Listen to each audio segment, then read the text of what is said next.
কেউ যদি তোমারে বলে যে আমি সব জানি, তুমি দুই আঙ্গুল দেখিয়ে বলো তুমি কিচ্ছু জানো না, তোমার শিখার অনেক বাকি। জাননেওয়ালার উপরও জাননেওয়ালাও আছে, ঠিক কিনা? এজন্য আমরা যেন বিনয়ী হই। বিনয়, হাম্বলনেস, আরবিতে বলে তাওয়াদু, এটা খুবই জরুরি। এগুলো আমাদের মধ্যে এখন নাই। আমাদের মধ্যে ইগো প্রবলেম আছে না নাই? অহংকার, জেলাসি, অ্যারোগ্যান্স, এগুলো থেকে সম্মানিত ভাইয়ের আমাদেরকে বেরিয়ে আসতে হবে। দেখবেন সমাজে যারা খুবই হাম্বল, বিনয়ী, তাদেরকে সবাই পছন্দ করে না? আর অহংকারীদের কেউ পছন্দ করে না। সামনে সালাম দেয়, পিছনে গালি দেয়। কথা বলেন? এজন্য অহংকারী হবেন না, বিনয়ী হবেন।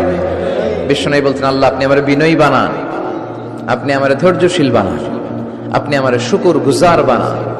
আমার চোখে আল্লাহ আপনি আমারে ছোট বানান, মানুষের চোখে আপনি আমারে বড় বানান। পড়েন আমিন।